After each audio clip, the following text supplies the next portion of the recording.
सरबराह JUI मौलाना फजलुर रहमान कहते हैं कि PTI हुकूमत के खिलाफ तहरीक अदम एतमाद जनरल बाजवा के कहने पर आई।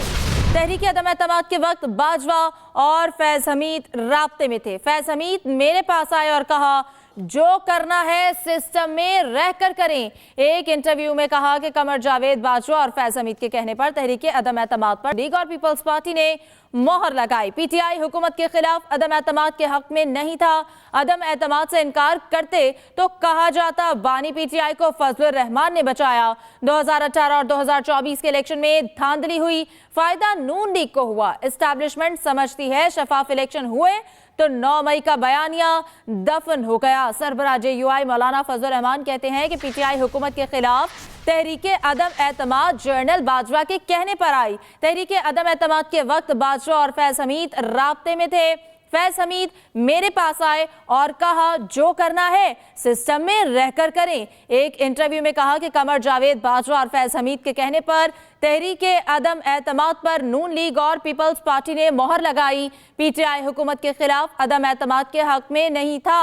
अदम एतमाद से इनकार करते तो कहा जाता कि बानी PTI को फजलुर रहमान ने बचाया। 2018 और 2024 के इलेक्शन में धांधली हुई, फायदा नून लीग को हुआ। एस्टैब्लिशमेंट समझती है शफाफ इलेक्शन हुए तो 9 मई का बयानिया दफन हो गया। सरबराह JUI मौलाना फजलुर रहमान की जानिब से ये कहा गया है कि PTI हुकूमत के खिलाफ तहरीक अदम एतमाद जनरल बाजवा के कहने पर आई। तहरीक अदम एतमाद के वक्त बाजवा और फैज हमीद राब्ते में थे। फैज हमीद मेरे पास आए और कहा जो करना है सिस्टम में रहकर करें। एक इंटरव्यू में कहा कि कमर जावेद बाजवा और फैज हमीद के कहने पर तहरीके अदम एतमाद पर नून लीग और पीपल्स पार्टी ने मोहर लगाई।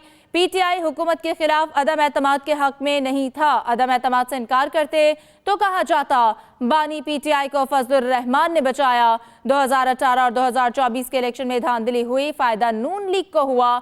एस्टैब्लिशमेंट समझती है शफाफ इलेक्शन हुए तो 9 मई का बयानिया दफन हो गया। मौलाना फजलुर रहमान की जानिब से एक इंटरव्यू में ये बात कही गई है। उन्होंने की जानिब से कहा गया कि PTI हुकूमत के खिलाफ तहरीक अदम एतमाद जनरल बाजवा के कहने पर आई। तहरीक अदम एतमाद के वक्त बाजवा और फैज हमीद राब्ते में थे। फैज हमीद मेरे पास आए और कहा कि जो करना है वो सिस्टम में रहकर करें। एक इंटरव्यू में कहा कि कमर जावेद बाजवा और फैज हमीद के कहने पर तहरीक अदम एतमाद पर नून लीग और पीपल्स पार्टी ने मोहर लगाई। PTI हुकूमत के खिलाफ अदम एतमाद के हक में नहीं था। अदम एतमाद से इनकार करते तो कहा जाता बानी PTI को फजलुर रहमान ने बचाया। 2018 और 2024 के इलेक्शन में धांधली हुई, फायदा नून लीग को हुआ। एस्टैब्लिशमेंट समझती है कि शफाफ इलेक्शन हुए तो 9 मई का बयानिया दफन हो गया। सरबराह JUI मौलाना फजलुर रहमान की जानिब से ये कहा गया है कि PTI हुकूमत के खिलाफ तहरीक अदम एतमाद जनरल बाजवा के कहने पर आई। तहरीक अदम एतमाद के वक्त बाजवा और फैज हमीद राब्ते में थे। फैज हमीद मेरे पास आए और कहा कि जो करना है वो सिस्टम में रहकर करें। एक इंटरव्यू में मौलाना फजलुर रहमान की जानिब से यह कहा गया है कि कमर जावेद बाजवा और फैज हमीद के कहने पर तहरीक अदम एतमाद पर नून लीग और पीपल्स पार्टी ने मोहर लगाई। PTI हुकूमत के खिलाफ अदम एतमाद के हक में नहीं था। अदम एतमाद से इनकार करते तो कहा जाता बानी PTI को फजलुर रहमान ने बचाया। 2018 और 2024 के इलेक्शन में धांधली हुई, फायदा नून लीग को हुआ।